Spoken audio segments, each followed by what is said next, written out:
She stood at the edge of a den of murderers, hidden behind a wine cask, and watched 3 men tear a stranger's clothes from her body before they cut her into pieces.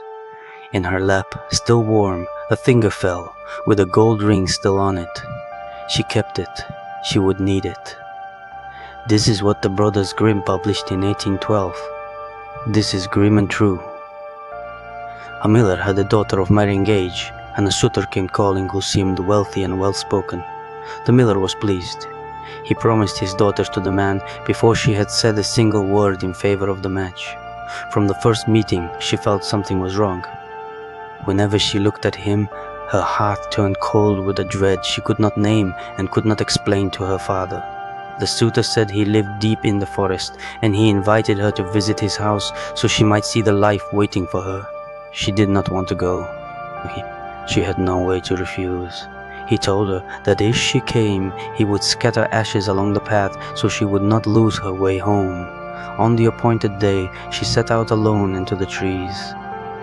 But some old instinct made her fill her pockets with peas and lentils before she left, and as she walked she let them fall behind her one by one, marking a second trail the wind could not erase and no man could easily follow. The forest grew thicker with every step, until the trees stood so close together that no light reached the ground. She began to think she had been sent to her death already. Then she heard a voice above her, coming from a bird in a cage hanging in a tree. Turn back, young bride," it sang. "This is a murderer's house you're standing beside." She looked up, thinking she had imagined it. She had not. She kept walking, because there was nowhere else to go. The house stood alone in a clearing, silent and enormous. She stepped inside and called out, but no one answered. Room after room stood empty until she reached the cellar, where she found an old woman sitting by the fire. The old woman looked at her with something close to grief. She told her to leave while she still could. This was not a bridegroom's house, it was the den of robbers, and they would come home soon, and when they did, they would show her no mercy at all. It was too late to run. The old woman hid her behind a large cask of wine and told her not to make a single sound, whatever she heard. The robbers returned, dragging another young woman between them, one they had caught wandering, dressed in fine clothes. The girl was screaming. They did not care. They forced wine into her, red, white, and yellow, until her heart burst and she stopped moving entirely.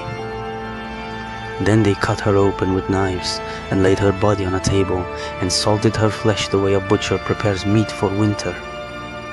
One of the robbers noticed the gold ring on her finger. When it would not slide off, he raised his axe and struck the finger from her hand. The finger flew through the air and landed, still wearing its ring, directly in the bride's lap behind the cask. She did not scream. She did not move. She sat in the dark with the dead stranger's finger in her hands and waited. The robbers ate and drank late into the night, until one of them, well past sober, suggested giving the old woman a sleeping draught, since her constant watching made him uneasy. She agreed at once, and poured wine laced with a sleeping powder for every man at the table. One by one they slid from their chairs, and fell into a heavy sleep that would not break before morning. The bride came out from behind the cask. She and the old woman stepped carefully over the sleeping bodies of murderers, and walked out of that house together, following the trail of peas and lentils that had somehow, against all odds, survived the journey through moss and fallen leaves back to her father's door. She told her father everything. She showed him the finger and the ring. On the day set for the wedding, the bridegroom arrived at the miller's house smiling, and the custom of the feast required each guest to tell a story or a dream to pass the time before the meal. When it came to the bride's turn, she said she would tell the company a dream she'd had. She told them the whole truth, exactly as it happened, calling it a dream from beginning to end, watching the color leave the bridegroom's face with every sentence. When she reached the part about the severed finger, she said, "And here is the proof," and set it on the table in front of every guest, still wearing its gold ring. The bridegroom tried to run. He did not get far. He and his entire band were seized on the spot and executed for their crimes. The Brothers Grimm published this story in 1812, largely unchanged through every later edition, because unlike so many of their tales, this one required no softening to make its point.